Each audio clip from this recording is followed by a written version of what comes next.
Go, go, go. Directly connected to the wings, not like other insects, right? It's like indirect. Hi, my name is Yuchen.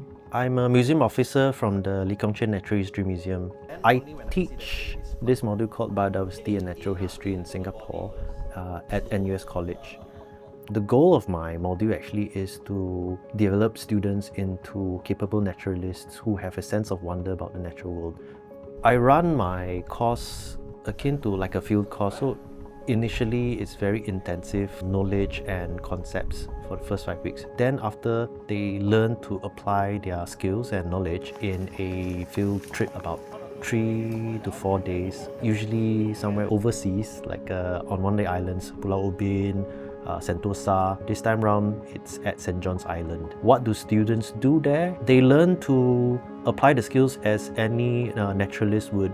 They also learn how to collect insects, do different survey methods on insect collections, and also out in the field they learn how to process the specimens such that they are ready for research and museum collections. So my module is very experiential, and I think it's actually important because, let's put it this way, you can't learn sculpting by just reading books. You have to get a block of wood and then you have to physically sculpt it. You make mistakes and then you learn, and then that's when you incorporate it in. So to me, there's knowledge, which is things you can read, but there's also wisdom, which is like you read it and then you incorporate it into yourself by doing it. So I think that's the important part. That's why I think experiential learning is so important. That's why students are always physically doing the activities that are and the concepts that I teach.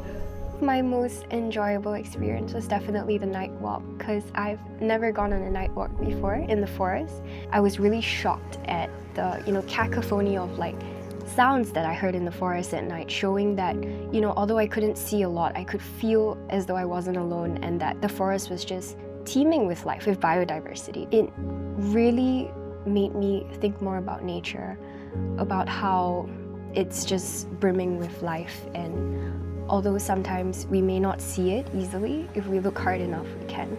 My personal goal for my students in my course is actually to inculcate a sense of wonder for the natural world. If you're interested in it, no matter how difficult or how hard or how unfamiliar, you're going to learn it. So I think this enthusiasm is the secret sauce ingredient for any successful learning. It's just opening up the space for students, showing them, and then letting them explore. The moment they start exploring, they become curious. It's very natural, a very natural process. Going on this trip, I managed to apply the appreciation and knowledge that I learned in class, and I felt as though I was using a new set of eyes to look at the environment around me. Just made me appreciate things. So it made me a bit more aware of where to find these insects, and it made me realize that Singapore is teeming with more biodiversity than I had ever imagined, but it takes a trained eye and knowledge to really find these places, these nooks and crannies. I hope students, of course, leave my module with a sense of wonder of nature, and not just that, with a curiosity, and by then they would learn, they would know the tools, observational tools of the trade to know what to observe, what to question, what to ask about. It's a way of saying I notice, I wonder about, and it reminds me of. These lines of inquiry helps a student develop a very independent way of learning and becoming curious individuals, and also being able to engage the public in their own right. It really brings me joy to see the sense of wonder when they go on their first intertidal trip, and they see a sea anemone. It's oh, what is this? Oh my god, what is that? Oh, it's so beautiful. I hear a lot of this, and it's oh my god, I've never seen this, I've never seen that, things like that.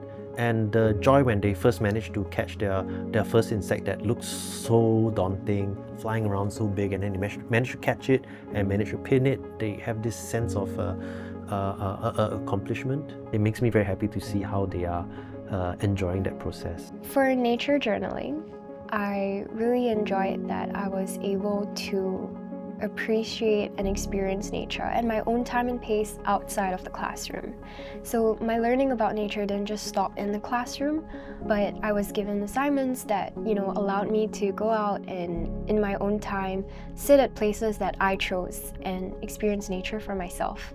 It's actually more to get them to realize that the world is bigger than just what's in front of them. Look down, look up, look around us, realize that we are a part of this whole ecosystem which we are living in.